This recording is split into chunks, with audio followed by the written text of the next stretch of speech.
तो चलो स्टार्ट करते हैं। एक बार सारे लोग ये सर फटाफट लिखो। चलो स्टार्ट करते हैं। एक बार सारे लोग ये सर फटाफट लिखो, एकदम फटाफट, बिना टाइम गवाए। चलो फटाफट करो। अरे सारे लोग करो भाई। Yes, very good. प्रियेश में सबसे पहले, निकेश, तेज, बहुत अच्छा, शानदार, जानदार, असरदार एंड खबरदार।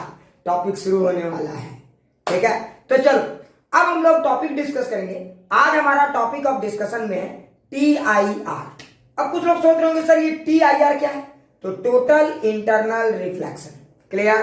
तो अब सवाल उठता है सर ये नाम क्या है, टोटल इंटरनल रिफ्लेक्शन, आखिर में ये क्या है। तो मैं आपको समझाता हूं इसका नाम कैसे पड़ा, TIR, ठीक है, टोटल इंटरनल रिफ्लेक्शन। और याद रखना आज के जमाने में, याद रखना TIR सबसे इंपॉर्टेंट कंसेप्ट में से एक है। और तुम इसीलिए जरूर ध्यान से देखना, जेई एडवांस में TIR पे अच्छे खासे न्यूमेरिकल पूछे जा रहे हैं। सिर्फ जेई एडवांस में नहीं, जितने भी एग्जाम्स में देखो सब में। क्यों भाई, आखिर इस टॉपिक में ऐसा क्या खास है। तो ये टॉपिक याद रखना, आज का जो जमाना है ना उसकी रिक्वायरमेंट है, ठीक है। बोलोगे कहाँ रिक्वायर्ड होता है सर, याद करो ऑप्टिकल फाइबर है ना। हाँ, 4G 5G का जमाना है, तो ऑप्टिकल फाइबर में इस टॉपिक के इंपॉर्टेंस को आप इग्नोर नहीं कर सकते। क्लियर। और मैं आपकी जानकारी के लिए बता दूं, एक बाल जितने पतले ऑप्टिकल फाइबर में एक बड़े से शहर का डाटा ट्रांसमिशन होता है। ये एक खास बात है। आपने सुना होगा कि इंडिया ने भी अभी हाल फिलहाल में अपना एक ऑप्टिकल फाइबर का नेटवर्क बिछाया है। आपको जान के हैरानी होगा कि कभी कभी कुछ लोग बोलते हैं कि ये नेटवर्क क्रैश कर जाता है ना, 2-3 दिन लग जाते हैं। आप लोग को एक और चीज जान के हैरानी होगा, कभी ये सब चीजों पे सोचो, सीखो, देखो। यूट्यूब का अगर है आपके पास साधन तो सबके एंजॉय करो अच्छे चीजों के लिए। मैं आपको एक और इंटरेस्टिंग चीज बताता हूँ। अमेरिका से लेकर इंडिया तक, ठीक है, एक ऑप्टिकल फाइबर का एक जाल बिछा हुआ है समुद्र के नीचे में। समझ में आ रहा है ना। अगर पता है एक बार वोल्केनिक इरप्शन हो गया था, वो डेट एक्जैक्टली मेरे को याद नहीं है, उसके कारण ठीक ठाक दिन तक पूरा इंटरनेट कनेक्शन बंद हो गया था। क्लियर। तो अगर आपको डाटा बहुत तेजी से ट्रांसफर करना है और बहुत सारा डाटा बहुत ही तेजी से ट्रांसफर करना है, तो ऑप्टिकल फाइबर एक बहुत ही जबरदस्त मीडियम है। क्लियर। लेकिन एक और बात आपकी जानकारी के लिए बता दूं कि ऑप्टिकल फाइबर में जो कंसेप्ट यूज होता है वो है हमारा टोटल इंटरनल रिफ्लेक्शन। और इतना ही नहीं, TIR आप पर डे ऑब्जर्वेशन में भी देख सकते हो। क्लियर। अगर आप स्विमिंग पूल में नहाने जाते हो और स्विमिंग पूल के बॉटम में बैठ के ऊपर देखोगे तो आपको बाहर की चीजें अजीब लगेंगी, ठीक है। हाँ, ऐसा लगेगा जैसे आप मिरर को देख रहे हो, ठीक है। ऊपर वो जो वाटर सरफेस है that acts like mirror for you. आखिर ऐसा कैसे हो जाता है, तो आज इन्हीं कुछ सवालों के जवाब हम लोग ढूंढने की कोशिश करेंगे। क्लियर। तो चलो स्टार्ट करें। सारे लोग तैयार हो ना। हाँ, अब कुछ लोग पहले ये बोलेंगे कि सर पहले मुझे ये समझा दीजिए कि TIR का मतलब क्या है, ठीक है। तो जरा ध्यान से देखो, TIR है ना, नाम ही समझ में आ रहा होगा, टोटल इंटरनल रिफ्लेक्शन। अब कुछ लोग सोच रहे होंगे सर इसका नाम ये कैसे पड़ गया टोटल इंटरनल रिफ्लेक्शन। कुछ लोग ये भी सोच रहे होंगे, ठीक है। एक सेकेंड, मैं थोड़ा सा कैमरा को एडजस्ट करता हूं, ठीक है। हाँ, तो कुछ लोग ये भी सोच रहे होंगे कि सर इसका नाम TIR कैसे पड़ गया, ठीक है। तो चलो दिखाता हूं। मान लीजिए कि मेरे पास एक सरफेस है, फील करना, लिखना मत। मान लीजिए कि मेरे पास एक सरफेस है। अच्छा एक बात बताइए, क्या होता है, तो जब कोई लाइट किसी सरफेस से टकराता है तो क्या वहां पे 100% रिफ्लेक्शन होता है, क्या वहां पे 100% रिफ्रैक्शन होता है? ऐसा जनरली नहीं होता है। जरा ध्यान से सुनो, आप इवन मिरर को भी लेते हो तो वहां पे भी 100% रिफ्लेक्शन नहीं होता है। क्लियर। मतलब रिफ्रैक्शन भी होता है और रिफ्लेक्शन भी होता है, दोनों सेम टाइम होते हैं। आप अगर ये एक्सपेरिमेंट करना चाहो तो घर में कर सकते हो। अगर एक वाटर का सरफेस है और आप एक टॉर्च लाइट मारो तो आप फील करना, देखना कि जो वाटर के सरफेस से लाइट रिफ्लेक्ट होकर इधर भी कुछ ब्राइटनेस दिखेगा और जहां कंटेनर है, कंटेनर के डेप्थ में भी कुछ ब्राइटनेस दिखेगा। क्लियर। इससे एक बात तो समझ में आता है कि जब लाइट एक मीडियम से दूसरे मीडियम में जाता है तो ये दोनों चीजें करता है, ठीक है। इसका रिफ्रैक्शन भी होता है और इसका रिफ्लेक्शन भी होता है। तो देखो, रिफ्रैक्शन भी होता है और क्या होता है, इसका रिफ्लेक्शन भी होता है। ओहो, क्या बात है, समझ में आ गया। और आपको जान के हैरानी होगा, बड़ा मजेदार गेम है। आप सोचोगे कि सर इसका नाम क्यों पड़ा TIR, total internal reflection, refraction नहीं, टोटल इंटरनल रिफ्लेक्शन। आपको जान के हैरानी होगा, कुछ लोग सोचते हैं सर यहां पे रिफ्लेक्शन, इस टॉपिक में रिफ्लेक्शन कैसे आ गया। और आप सोच नहीं सकते कि बेटा आप रिफ्लेक्शन 100% रिफ्लेक्शन आपको रिफ्लेक्शन में नहीं मिल सकता, लेकिन 100% रिफ्लेक्शन आपको रिफ्रैक्शन में मिल सकता है। समझ आ रहा है? यही तो एक आश्चर्य है इस टॉपिक का। क्लियर मैं क्या कह रहा हूं? अगर किसी को भी पूछोगे कि 100% रिफ्लेक्शन कहां होता है, तो लोग सोचेंगे अच्छा रिफ्लेक्शन कहां होता है, मिरर में तो अच्छा खासा होता है, लेकिन 100% तो नहीं होता। तो जरा सोचो, रिफ्लेक्शन हम लोगों ने रिफ्लेक्शन में ढूंढा, लेकिन 100% नहीं मिला। जाके कहां मिला? रिफ्रैक्शन में। समझ में आया ना? तो जिसे ढूंढा गली गली, समझ में आया? आगे तुम लोग फिल इन द ब्लैंक है, भर लेना। क्लियर? तो क्या ये बातें समझ में आया? क्लियर ना? तो अब सवाल ये बड़ा खास है।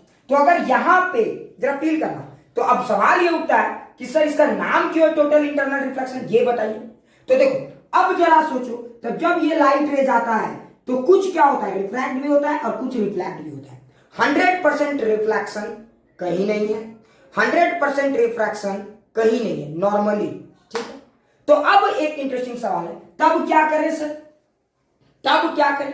तो जरा सोचो, फील करना। अब यहां पे इंटरेस्टिंग क्या है, अगर हम ऐसा कुछ बुद्धि लगाएं कि लाइट में रिफ्रैक्शन भी हो और रिफ्लेक्शन भी हो, लेकिन दोनों सेम डायरेक्शन में हो। मतलब यहां पे क्या हो रहा है, देखो अगर ये मीडियम 1 है, ये मीडियम 2 है, तो देखो यहां पे लाइट का रिफ्लेक्शन किधर हो रहा है? तो जरा ध्यान से देखो, लाइट का रिफ्लेक्शन इधर हो रहा है और रिफ्रैक्शन दूसरे मीडियम में हो रहा है ना? लेकिन अगर हम लोग कुछ ऐसा फिनोमेना लगाए, अच्छा एक बात बताओ, तो यहां पे 100% रिफ्लेक्शन क्यों नहीं हो रहा है? क्यों नहीं हो रहा है? क्योंकि लाइट उसी मीडियम में 100% रिफ्लेक्ट नहीं हो रहा है, इसीलिए। तो अगर मैं ऐसा कुछ करूं कि रिफ्रैक्शन को भी इसी तरफ कर दूं, तो समझना चट भी मेरा, और अगर पट को भी मैं अपना कर दूं तो चट एंड पट दोनों मेरा। तो बेटा सिक्का को जितना बार भी उछालोगे सब तो मेरा ही होना है। क्लियर? तो मैं ऐसा कुछ बुद्धि लगाने की कोशिश करूंगा कि बेटा ये रिफ्रैक्शन भी इसी मीडियम में होने लगी। क्लियर? समझ में आ रहा है सबको? तो अब मेरे सामने एक चैलेंज है कि मैं ऐसा कैसे कर सकता हूं। अगर मैंने ये कर दिया, देखो रिफ्लेक्शन तो हमारा है ही, अगर कोई लाइट को हमने भेजा तो बेटा इसी मीडियम में आ रहा है, रिफ्लेक्शन तो हमारा है ही। कहीं रिफ्रैक्शन किसी दूसरे का है, किसी दूसरे मीडियम का है, तो क्यों ना रिफ्रैक्शन वाला एनर्जी को भी, समझ में आ रहा ना, हम अपने मीडियम में कर लें। अगर हमने रिफ्रैक्शन को भी अपने दल में शामिल कर लिया तो दोस्त भी हमारे और दुश्मन भी हमारे, मतलब पूरा जमाना हमारा है। क्या समझ में आया?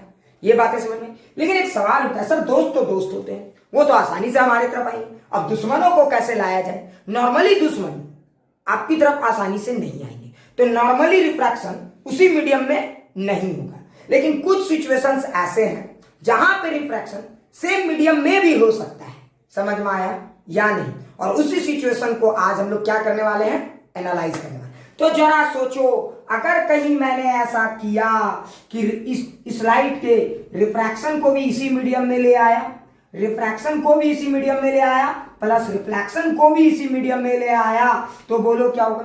अब हम कह सकते हैं कि सब तो इसी मीडियम में आ गया, तो रिफ्रैक्शन वाला एनर्जी भी इसी मीडियम में, रिफ्लेक्शन वाला एनर्जी भी इसी मीडियम में, तो टोटल एनर्जी उसी मीडियम में वापस आ गई।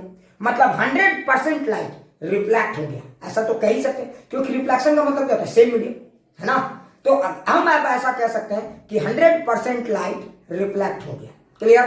तो अगर सारा का सारा एनर्जी, लाइट की सारी एनर्जी वापस उसी मीडियम में बैक हो जा रही है, तो इस टॉपिक को क्यों बोलते हैं? टोटल। समझ में? Total energy reflected back into the same medium. ठीक है? और ये तो रिफ्लेक्शन है ही। कुछ लोग बोलेंगे सर इंटरनल क्यों? अरे इनका अंदरूनी मामला है, सारे के सारे उसी मीडियम में इंटरनली रह जा रहा है, एनर्जी इंटरनली उसी मीडियम में रह जा रहा है। So this is called total internal reflection. क्या सबको ये बातें फील आ गई? क्या ये बातें सबको फील आ गई? इस टॉपिक का नाम क्यों पड़ा टोटल इंटरनल रिफ्लेक्शन? क्या सबको ये फील आ गया? प्लीज सारे लोग एक बार ये सब बोलिए, फिर आगे बढ़ेंगे। क्या ये सबको फील आ गया? चलिए प्लीज एक बार फटाफट सारे लोग ये सब बोलिए। ठीक है, तो चलिए अब हमारे पास एक सबसे बड़ा चैलेंज है कि रिफ्रैक्शन को भी रिफ्लेक्शन में कैसे बदला जाए। अगर ये गुण हमने सीख लिया तो ऑब्वियस सी बात है, दोस्त एंड दुश्मन सब हमारे। क्लियर? तो अब सीखना है दुश्मनों को दोस्त कैसे बनाया जाता है। क्लियर? तो चलिए देखते हैं। सबसे पहले आप कंपैरिजन कीजिए। जब लाइट एक मीडियम से दूसरे मीडियम में जाता है तो लाइट की बेंडिंग होती है। ओहो क्या बात है! अरे लाइट की बेंडिंग होती है कि नहीं होती है? अच्छा, तो हम लोग अभी रिफ्लेक्शन पे फोकस करेंगे। क्यों भाई? क्योंकि रिफ्लेक्शन तो हमारा है ही, तो जो हमारे दोस्त हैं उनको लेके हम क्यों चिंता करें? वो तो हमारे दोस्त है ही। अब हमारी चिंता का कारण है दुश्मन, तो क्यों ना हम अभी जो पढ़ रहे हैं हम दुश्मनों पे फोकस करें, कैसे हम उनको अपना दोस्त बनाएं, यही तरीका मैं आपको सिखा रहा हूं। तो अभी मैं आपको सिखा रहा हूं कि कैसे किसी भी रिफ्रैक्टेड रे को रिफ्लेक्टेड रे में बदला जा सकता है। क्लियर? तो जरा ध्यान से देखना, मजा आ जाएगा। और याद रखना इस टॉपिक से बड़े अच्छे अच्छे सवाल आते हैं, सो प्लीज आराम से देखिए। अब जरा सोचो, मान लो कि हमारे पास एक डेंसर मीडियम है, एक रेयर। पहले काम करते हैं, रेयरर मीडियम और डेंसर मीडियम। ये हमारा रेयरर मीडियम है, ये डेंसर मीडियम। तो पहले आप एक बात बताइए, अगर कोई भी लाइट, जरा फील करेंगे, कोई भी लाइट रेयरर से डेंसर जाता है तो बेंड टुवार्ड्स नॉर्मल और अवे, टी या ए, टुवार्ड्स नॉर्मल और अवे। बता, अगर कोई भी लाइट, जरा फील करो, रेयरर से डेंसर जाता है तो it bend towards the normal और अवे, तो टुवार्ड्स द नॉर्मल। अरे बेवकूफ, रेयरर से डेंसर जा रहा है तो टुवार्ड्स द नॉर्मल। तो अगर सोचो कि ये वाला एंगल, जरा फील करना, अगर 30 डिग्री है तो ऑब्वियस सी बात है ये वाला एंगल 30 डिग्री से कम होगा, 20 डिग्री। अरे बोल होगा कि? तो मैं चेक करना चाहता हूं क्या ऐसा कोई एंगल हो सकता है, तो मैं हर एंगल पे रे को भेजूंगा, हर एंगल पे। एक बार रे को मैंने ऐसे भेजा तो रे का सर नॉर्मल इंसिडेंस में तो नॉर्मल ही जाएगा। फिर मैंने थोड़ा एंगल बढ़ा दिया 30 डिग्री, तो मैंने देखा रे वहां चला गया 20 डिग्री। मतलब एक बात तो तय है कि ये रे वापस आने का नाम नहीं ले रहा। ठीक है, मैं एक और चेक करता हूं, मैंने इस रे को कर दिया 50 डिग्री, पता चला ये चला गया 30 डिग्री, मान लो कुछ भी, या मान लो ये चला गया 35 डिग्री। ओहो, अभी भी। अच्छा सोचो, मैंने रे को बढ़ा दिया, मैंने कर दिया 70 डिग्री, रे अभी भी जा रहा है। मैंने एक और काम किया, मैंने कर दिया 90 डिग्री। अच्छा बताओ, ये वाला एंगल हमेशा ज्यादा रहेगा, तो हो सकता है ये वाला एंगल आ गया 70 डिग्री। तो देखो, मैंने हर रे को भेजा, हर रे को चेक किया, क्या ये रे वापस आ सकता है इस मीडियम में। मैंने हर लोगों से, हर दुश्मनों, हर पॉसिबिलिटी को चेक किया, क्या ये रे वापस इस मीडियम में आ सकता है। क्या कोई एक ऐसा एंगल है जिसमें ये वापस इसी मीडियम में आ जाए? नहीं, क्योंकि आप इवन 90 डिग्री से भी दोगे तो ये रे तो समझ में आ रहा नहीं इतना। अरे क्लियर, ये समझ में आ रहा है कि नहीं आ रहा है? तो देखो, यहां पे रे वापस इस मीडियम में कभी नहीं आ सकता। आप देखो, समझ में आया कि नहीं है? तो देखो, जब रे, ठीक तो है, ठीक है, स्क्रीन तो पूरा क्लियर है। तो जरा ध्यान से देखो, जब रे रेयरर से डेंसर जाता है, फील करना, तो बेटा रे रेयरर से डेंसर जा रहा है, it bend towards the normal.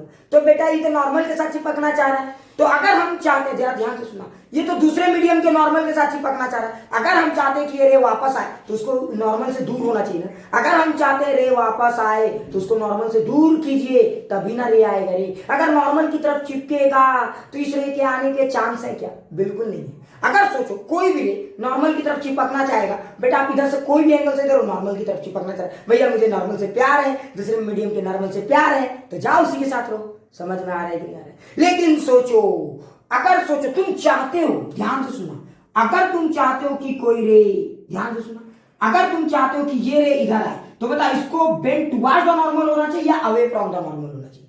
अगर तुम चाहते हो कि ये रे इधर आए तो इस रे को टुवर्ड्स द नॉर्मल जाना चाहिए या अवे फ्रॉम द नॉर्मल जाना चाहिए? फटाक से बताओ। अगर तुम चाहते हो ये रे वापस इसी मीडियम में आए तो अवे फ्रॉम द नॉर्मल होना चाहिए। क्या ये बातें फील आ रही? तो अगर तुम ऐसा क्या करोगे कि ये रे अवे फ्रॉम द नॉर्मल है, तो बता इसके लिए एक सिचुएशन है हमारे पास। रे कब अवे फ्रॉम द नॉर्मल होता है आपको पता चल गया होगा। रे कब अवे फ्रॉम द नॉर्मल होता है समझ गए होगे। तो रे अवे फ्रॉम द नॉर्मल कब होता है? जब कोई रे डेंसर से रेयरर की तरफ जाए। क्या ये बातें फील आ गई? तो ये हमारा डेंसर मीडियम है, ये हमारा रेयरर मीडियम। तो अगर किसी रे को आपने डेंसर से रेयरर की तरफ भेजा तो रे क्या होता है? अवे फ्रॉम द नॉर्मल होता है। तो एक ऐसा भी एंगल आ सकता है जब ये रे वापस इस मीडियम में कम बैक होने लगे।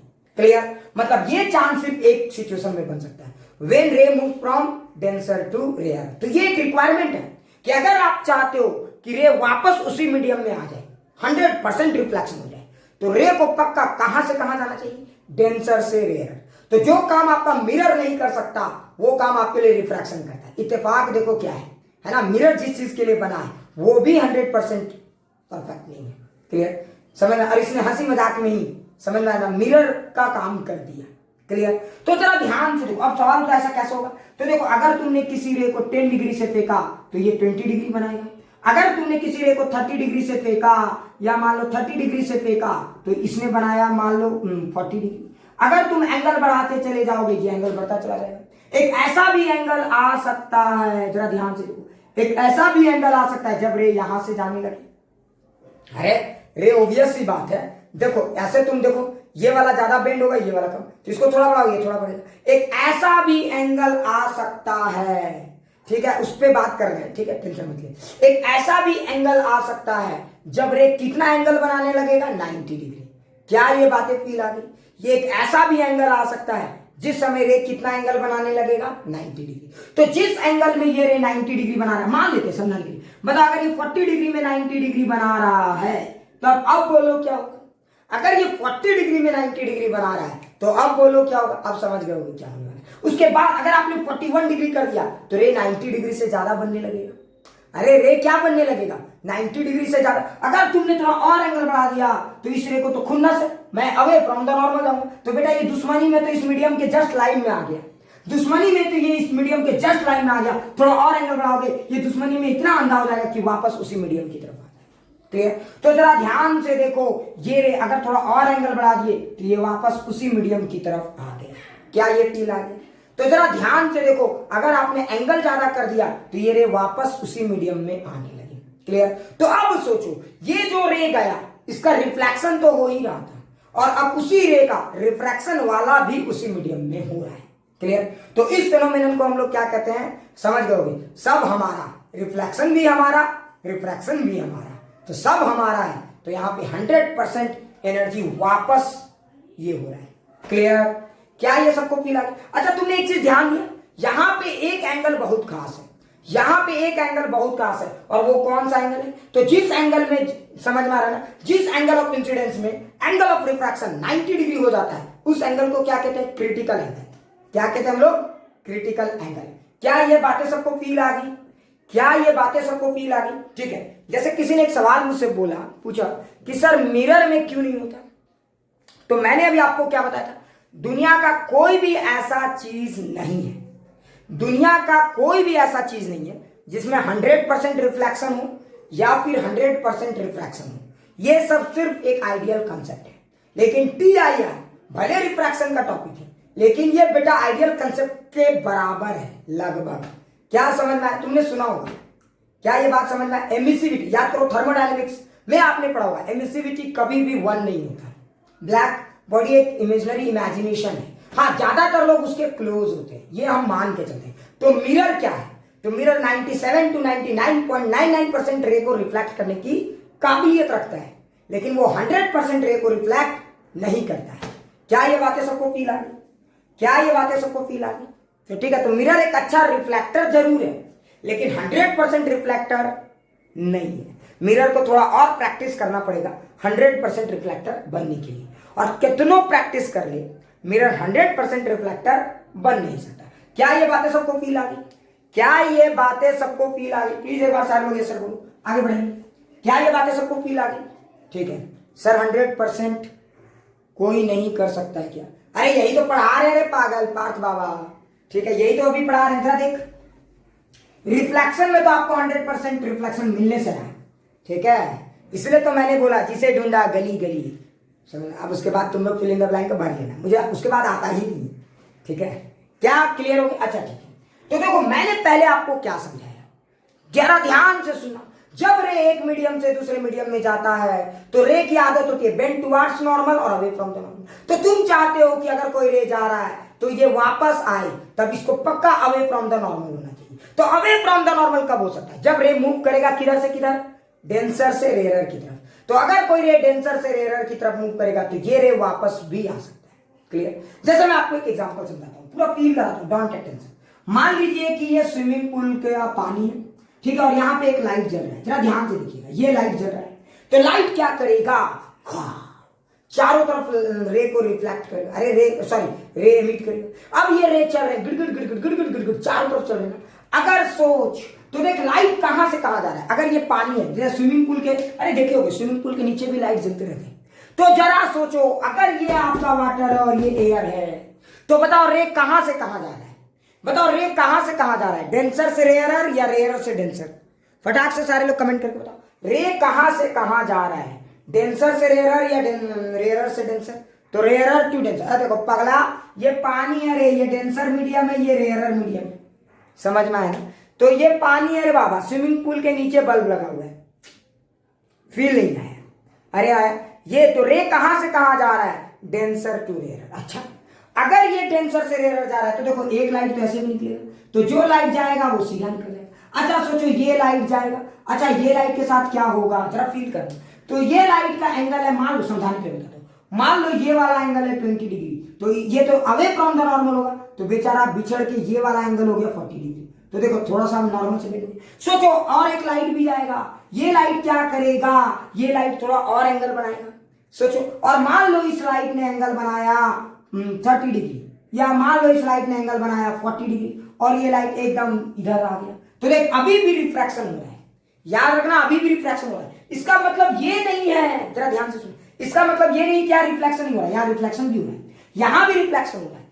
ठीक है, अब सोच और एक लाइट जाएगा, ओ हो देखो इस लाइट के साथ क्या खासियत होगा, ये वो एंगल है, मान लेते हैं वो एंगल है 50 डिग्री, तो अब सोच क्या होगा, मान लो ये 50 डिग्री में जस्ट 90 डिग्री एंगल बना दिया। जरा ध्यान से, तो जो लाइट गया 50 डिग्री ये और away from the normal bend होगा, तो बेटा बेंड होते होते ये लाइट क्या हो गया 90 डिग्री बनाने लगा उस मीडियम से, ये 90 डिग्री। ये सिचुएशन हमारे लिए खास है। सोचो क्यों, सोचो क्यों, क्योंकि अगर 50 डिग्री में angle for angle of incidence 50 degree, अगर आर 90 डिग्री है, सोचो तो अगर 50 डिग्री में 90 डिग्री बन रहा है तो उसके बाद क्या होगा, अगर अब बताओ उसके बाद वाला कोई रे जाएगा तो बोलो वो रे क्या होगा, जरा फील करना। अब बताओ इस रे के साथ क्या होगा, अब आप समझ गए। तो ये रे पक्का, बोलो क्या होगा इस रे के साथ, तो ये वाला एंगल अगर 60 डिग्री है तो ये रे वापस उसी मीडियम में आ जाएगा।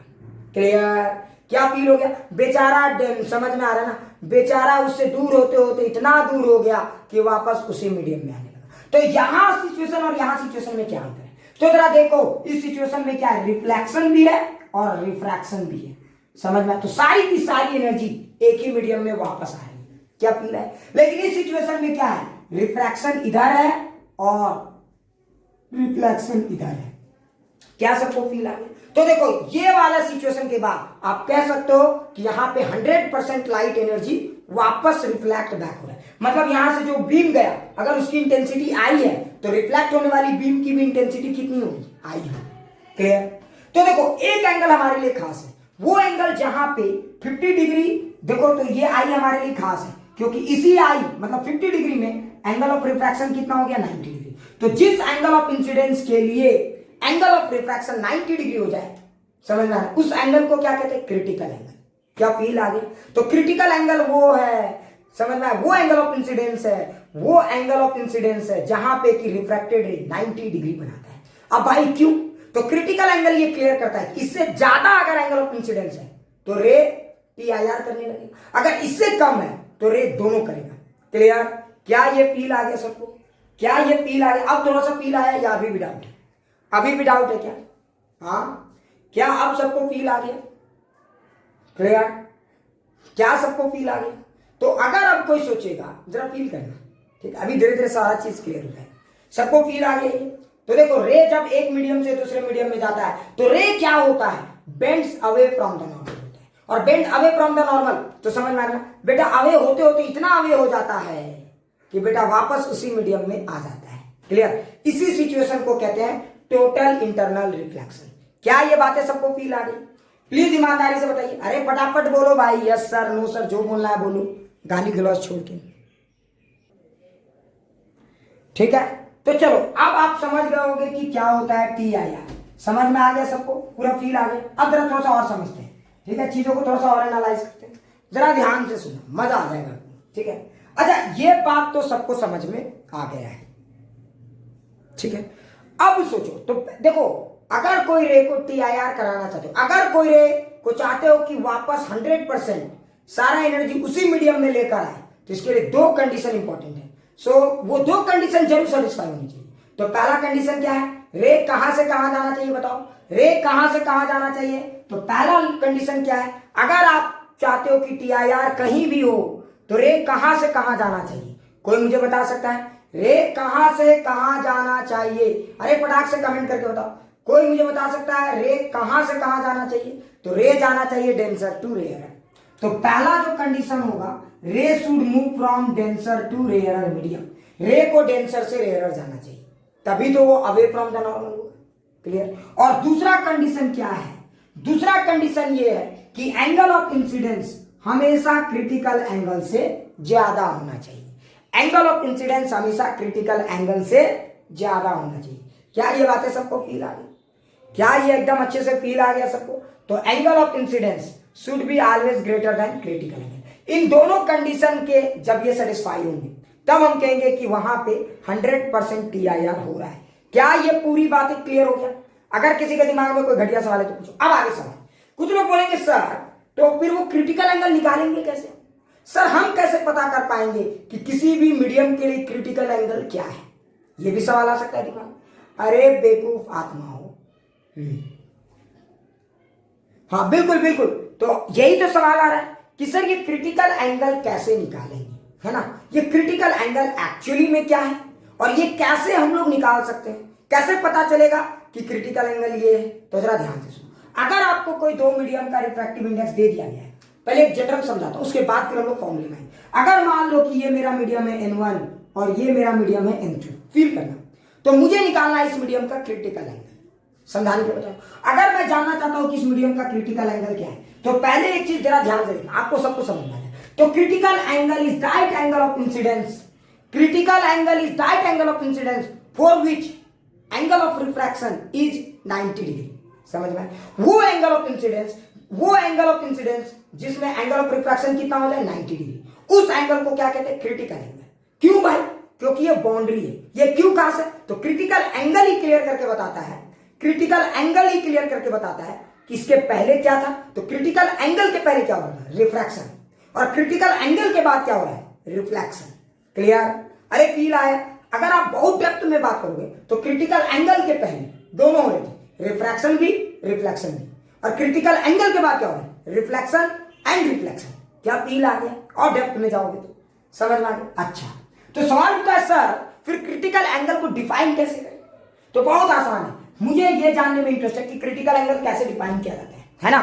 तो जरा सोचो, अगर मान लो कि मेरा एक रे है ये, मान लो ये वो एंगल है आई, ठीक है, क्रिटिकल एंगल थीटा सी, देखो मैंने लिखा है थीटा सी। ये वो एंगल है, ये वो एंगल ऑफ इंसिडेंस है जिसके लिए रे क्या हो जाए? 90 डिग्री बना के जाने लगे, ठीक है, 90 डिग्री। तो यहां से 90 डिग्री, देखो यहां पे 90 डिग्री जाने लगे। तो इसका मतलब ये हुआ कि अगर आप थोड़ा कम एंगल रखते तो ये रे इधर होता, अगर आप इससे ज्यादा रखोगे रे वापस हो जाएगा। तो ये वो एंगल ऑफ, समझ में आ रहा है, इंसिडेंस है। ये वो एंगल ऑफ इंसिडेंस है जिसमें आर की वैल्यू कितनी हो जाए? 90 डिग्री। क्लियर?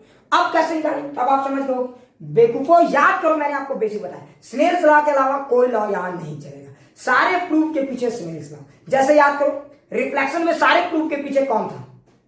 समझ रहे हो, है ना? I is equal to R. उसी तरह कोई भी सवाल हो रिफ्रैक्शन का, सारा प्रूफ कहां से शुरू होता है? स्नेल्स लॉ से। चलो मैं बताता हूं कैसे। देखो, अगर जरा आप फील करोगे सिचुएशन को तो आपको मजा आ जाएगा। जरा देख कैसे। अगर आप यहां पे लिखोगे तो देखो यहां पे स्नेल्स लॉ लगा और यहां पे, तो देखो क्या लिखेंगे? N1 sin थीटा सी। क्या फील आ गया? N1 sin theta C is equal to क्या लिखेंगे? तो देखो N1 इंटू साइन थीटा, है ना? तो क्लियर? इज इक्वल टू क्या लिखेंगे? N2 इंटू साइन, और थीटा 2 की जगह क्या लिखेंगे? 90 degree. So this is the formula, है ना? सो इस तरीके से आप स्नेल्स लॉ का यूज करके आप क्रिटिकल एंगल निकाल सकते हो। जरा ध्यान से देखो, तो sine theta C is equal to क्या होगा? तो N2 बाई N1। कुछ लोग बोलेंगे सर क्यों? साइन 90 डिग्री 1 होता है ना? तो ये पार्ट 1 हो गया। तो देखो साइन थीटा सी को क्या लिख सकते हैं? तो N2 बाई N1। क्लियर हो गया? मतलब क्रिटिकल एंगल का फॉर्मूला होगा N2 बाई N1। क्लियर? अच्छा, आप जरा सोचो, अगर आपको क्रिटिकल एंगल डिफाइन करना है, लॉजिक से भी सोचो, अगर आप चाहते हो कि क्रिटिकल एंगल डिफाइन हो तो बताओ ये वाली वैल्यू N2 बाई N1 का ऑप्शन कौन सा सही है? N2 बाई N1 का value less than 1, 2 greater than 1, 3 equal to 1। बोलो कौन सा ऑप्शन सही है? कौन सा ऑप्शन सही है? कौन सा ऑप्शन सही है? तो देखो, अगर तुम चाहते हो डिफाइन करना है तो बेटा ये वैल्यू 1 से छोटी होनी चाहिए। अरे 1 से छोटी होनी चाहिए। तो ये वैल्यू 1 से छोटी कब हो सकती है? तो जब इसका वैल्यू ज्यादा हो जाए और इसका वैल्यू कम हो जाए। तो जरा सोचो, इसका मतलब ज्यादा से कम की तरफ रे जानी चाहिए। देखो ज्यादा कम, तो ज्यादा से कम की तरफ रे जानी चाहिए। समझ में? और ज्यादा से कम का मतलब क्या होगा? रे हमेशा डेंसर से रेयर की तरफ जाना चाहिए, तभी उसका क्रिटिकल एंगल डिफाइन होगा। अदरवाइज वो एंगल आप ढूंढते रह जाओगे और वो एंगल आने से रहा। क्या सबको ये बातें फील आ गई? प्लीज ईमानदारी से सारे लोग एक बार बताइए, समझ में आ गया क्रिटिकल एंगल कैसे निकालते हैं?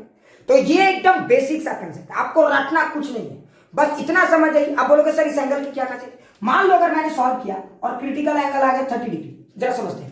तो 30 डिग्री मतलब 30 डिग्री के पहले अगर हम कोई रे को 30 डिग्री से कम 10 डिग्री पे भेजेंगे तो बताइए इस रे के साथ क्या होगा? रिफ्रैक्शन होगा। देखो ऑप्शंस आ दिया, रिफ्रैक्शन, दूसरा रिफ्लेक्शन, रिफ्लेक्शन, तीसरा रिफ्रैक्शन एंड रिफ्लेक्शन। क्या होगा चौथा? None of the above, data insufficient. क्या होगा इसका आंसर? बताइए क्या होगा? अगर मैंने किसी रे को 10 डिग्री से फेंका तो उस रे के साथ क्या होगा? उस रे के साथ क्या होगा? तो तीसरा होगा रिफ्लेक्शन एंड रिफ्रैक्शन। क्या सबको फील आ गया ना? लेकिन सोचो अगर मैंने किसी रे को 30 डिग्री से ज्यादा में फेंका 60 डिग्री, बताओ उस रे के साथ क्या होगा? उस रे के साथ क्या होगा? सोचो। तो 60 डिग्री में फेंका तो उस रे के साथ क्या होगा? फटाक से बताओ मुझे कोई, उस रे के साथ क्या होगा?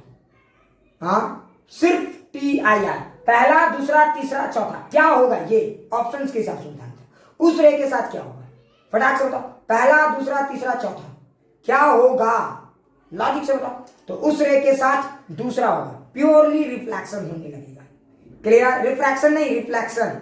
अरे उस रे के साथ क्या होगा? रिफ्लेक्शन होगा। अभिषेक वापस रे आने लगा ना, रिफ्लेक्शन।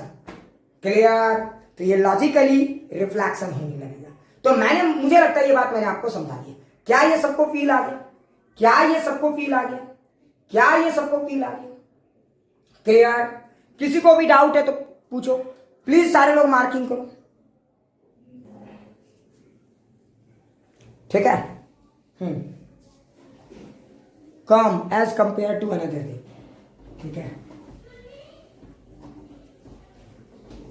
तो चलो जरा ध्यान से देखते हैं, पूरा फील करेंगे एक एक चीजों को, एकदम मजे से देखेंगे। तो एक बात बताओ, अगर आप चाहते हो कि रे TIR करे तो पहला कंडीशन क्या होना चाहिए? फिर से रिपीट कर दे रहे हैं, टेंशन मत लो। अगर आप चाहते हो कि रे TIR करे तो क्या कंडीशन होना चाहिए? तो पहला कंडीशन जो सेटिस्फाई होना चाहिए, रे मूव्स करना चाहिए कहां से कहां? Denser to rare. क्लियर? अगर आप चाहते हो, जरा ध्यान से सुनो, अगर आप चाहते हो कि रे TIR के कंडीशन को फॉलो करे तो डेंसर से रेयर काफी नहीं है। रे को जिस एंगल से गिरना चाहिए वो एंगल किससे ज्यादा होनी चाहिए? तो angle of incidence should be greater than critical angle होनी चाहिए। क्या ये बातें फील आ गई? अब सवाल उठता है सर क्रिटिकल एंगल क्या है? तो याद रखें क्रिटिकल एंगल क्या है, तो इस पे भी थोड़ा सा लाइमलाइट डाल दो। क्रिटिकल एंगल वो एंगल ऑफ इंसिडेंस है जहां पे कि एंगल ऑफ रिफ्रैक्शन कितना होता है? 90 डिग्री। समझ में आया? तो critical angle is that angle of incidence for which R is equal to 90 degree. क्या ये बात फील आ गई? क्रिटिकल एंगल वो एंगल ऑफ इंसिडेंस है, समझ में आ रहा है? अरे ये वो एंगल ऑफ इंसिडेंस है क्रिटिकल एंगल जिसके, समझ में आ रहा है? हाँ, जिसके लिए R की वैल्यू 90 डिग्री होती है। अच्छा बताओ, क्रिटिकल एंगल से पहले रिफ्रैक्शन होता है या रिफ्लेक्शन? तो मेनली रिफ्रैक्शन होता है, मेनली, लेकिन होते दोनों, याद रखना, होते दोनों। तो ज्यादातर लोग बोलते हैं क्रिटिकल एंगल के पहले रिफ्रैक्शन। तो क्रिटिकल एंगल के पहले कौन सा लॉ चलेगा? अरे क्रिटिकल एंगल के पहले कौन सा लॉ चलेगा? फटाक से बताओ, क्रिटिकल एंगल के पहले कौन सा लॉ चलेगा? लॉ ऑफ रिफ्रैक्शन या law of reflection? Critical angle के पहले कौन सा लॉ चलेगा? तो क्रिटिकल एंगल के पहले, अरे जरा ध्यान से सुनो, तो before critical angle law of refraction चलेगा, लॉ ऑफ रिफ्रैक्शन। ओहो, एंड क्रिटिकल एंगल के बाद क्या चलेगा? अरे बोलो क्रिटिकल एंगल के बाद क्या चलेगा? फटाक से बताओ, क्रिटिकल एंगल के बाद कौन सी लॉ चलेगी? कौन सी लॉ चलेगी? तो लॉ ऑफ रिफ्लेक्शन। अरे क्रिटिकल एंगल के बाद कौन सी लॉ चलेगी? तो लॉ ऑफ रिफ्लेक्शन चलेगा। Very good, law of reflection. मतलब एक सबसे इंटरेस्टिंग पॉइंट ये है, जरा ध्यान से सुना, अगर आप इंटरव्यू में गए और कभी पूछ दिया क्या रिफ्रैक्शन में लॉ ऑफ रिफ्लेक्शन काम आ सकता है, तो टॉपिक है रिफ्रैक्शन का। ओहो क्या बात है, टॉपिक है रिफ्रैक्शन का, लेकिन हम पढ़ रहे हैं रिफ्लेक्शन वाला। क्लियर? तो सबको फील आ गया होगा। आई होप ये बात सब लोग समझ गए होंगे। सो प्लीज अब आगे, अरे सारे लोग बताओ क्या ये क्लियर? चलो बहुत अच्छा, बहुत अच्छा, ठीक है। अब कुछ लोग मुझसे पूछेंगे कि सर चलिए ये बात तो क्लियर हो गया, अब इसको कैसे समझा जाए और बेहतर तरीके से। ठीक है, तो चलिए मैं अब आपको बताता हूं। ठीक है, आराम से देखेंगे, अब मेरा अगला इंटरेस्टिंग पॉइंट है, थोड़ा सा क्या हाई लेवल जा सकते हैं या बेसिक पढ़ना चाहोगे? थोड़ा सा हाई लेवल बात करें या सिर्फ बेसिक पढ़ना चाहोगे? प्लीज एक बार ईमानदारी से बताइए, क्या थोड़ा सा हाई लेवल जाए या बेसिक? थोड़ा सा हाई लेवल जाए या बेसिक? थोड़ा सा हाई लेवल जाए ना, पक्का। चलिए, तो अब मेरे दिमाग में एक सवाल आता है कि सर देखो, ये सवाल बड़ा ही खास हो जाएगा, बड़ा ही खास हो जाएगा कि सर यहाँ पे angle of deviation versus I का कर्व कैसा होगा? जरा ध्यान से सुनिए। अब मेरे दिमाग में एक सवाल आता है कि सर एंगल ऑफ डेविएशन, तो यहाँ पे रे तो डेविएट कर रहा है, जरा सोचो, रे ऐसे दिए, रे डेविएट कर रहा था। तो अब मेरे दिमाग में एक सवाल आ रहा है कि sir angle of deviation versus I curve कैसा होगा? अब मेरा अगला सवाल ये है, क्लियर? ठीक है, तो चलो अब कोई मुझे बता सकता है? तो मेरा अगला टारगेट ये निकालने का है कि एंगल ऑफ डेविएशन, ठीक है, वर्सेस आई कर्व, मतलब कि कौन जिस एंगल पे रे को फेंक रहे हैं, अलग अलग एंगल पे अलग अलग डेविएशन हो रहा है। तो हम यहाँ पे चेक करने की कोशिश करेंगे कि डेविएशन आई के साथ किस तरह से वैरी कर रहा है। सिर्फ नेचर ऑफ द ग्राफ समझने की कोशिश करेंगे। हम यहाँ पे एग्जैक्ट कोई फॉर्मूला लिखने वाले नहीं है, क्योंकि इसका मैथमेटिकल ग्राफ थोड़ा टफ होता है, नेचर समझना आसान है। क्या ये बातें सबको समझ में आ गया? क्या ये बातें सबको समझ में आ गया? तो जरा ध्यान से देखिए। अच्छा जरा सोचो, ओहो क्या बात है, देखना मजा आ जाएगा आपको। अरे जरा सोचो, अच्छा ये क्लियर हो गया ना, सबको ये क्लियर हो गया है? तो एक छोटा सा सवाल पहले करा देता हूं, देन आफ्टर उसको बताऊंगा, ठीक है? तो एक छोटा सा सवाल कर लो पहले। देखो बताओ, मान ले कि एक मीडियम है, इसका रिफ्रैक्टिव इंडेक्स है √2। थोड़ा पहले एक छोटा सा सवाल कर लेते हैं। एक मीडियम है, इसका रिफ्रैक्टिव इंडेक्स है √2, और ये एक मीडियम है, इसका रिफ्रैक्टिव इंडेक्स है 1। तो चलिए बताइए, अगर इस मीडियम की रिफ्रैक्टिव इंडेक्स √2 है, इस मीडियम की रिफ्रैक्टिव इंडेक्स 1 है, तो बताइए कि लाइट जब यहां से यहां जा रहा है तो उसके लिए क्रिटिकल एंगल क्या है? Find the critical angle, find the critical angle. तो देखो अभी भी कुछ लोग 30 डिग्री लिख रहे हैं, अरे पागल है। क्रिटिकल एंगल क्या है तो समझ गए होंगे। अगर लाइट इस मीडियम से इस मीडियम में जा रहा है तो ये एंगल मुझे निकालना है जो क्रिटिकल हो जाए, तो यहां पे रे जाएगा। तो देखो रे जब ऐसे जाएगा डिंग डिंग, तो वो एंगल ऑफ इंसिडेंस जिसमें रे आर की वैल्यू 90 डिग्री हो जाए, वो एंगल को कहते हैं क्रिटिकल एंगल। अब कैसे निकालेंगे? तो सीधा लगा दो स्नेल्स लॉ, सीधा लगा दो घोंगा का सिद्धांत। तो घोंगा का सिद्धांत लगाओ। तो देखो अगर आप घोंगा का सिद्धांत लगाओगे तो स्नेल्स लॉ क्या कहता है? √2 इंटू साइन थीटा सी। क्या ये सबको फील आ गया? अरे √2 into sine theta C is equal to 1 into sine 90 degree. क्या ये बातें सबको फील आ गई? तो देखो अब मैं इसको सॉल्व कर सकता हूं। क्या कर सकता हूं? मैं इसको सॉल्व कर सकता हूं। तो देखो साइन थीटा सी की वैल्यू कितनी आ जाएगी? 1/√2। क्या पूरा फील आ गया? तो देखो थीटा सी की वैल्यू कितनी आ जाएगी? 45 डिग्री। मतलब 45 डिग्री वो एंगल है जो क्रिटिकल एंगल है। मतलब अगर सोचो, अगर किसी रे को आपने 50 डिग्री से फेंका तो वो रे वापस आ जाएगा, और किस एंगल से आएगा? 50 डिग्री से ही आएगा। क्लियर? लेकिन अगर आपने किसी रे को 30 डिग्री से फेंका तो क्या ये रे वापस आएगा या दूसरी दुनिया में जाएगा? आएगा या जाएगा? बताओ। अगर आपने किसी रे को 30 डिग्री से फेंका इसी सिचुएशन में, तो वो रे आएगा या जाएगा? तो वो रे जाएगा, और वो कुछ एंगल बनाते हुए जाएगा, 30 डिग्री से ज्यादा बनाएगा, लेकिन आएगा नहीं। क्या ये बातें पूरी तरह से फील आ गई? चलिए अब मेरे दिमाग में एक सवाल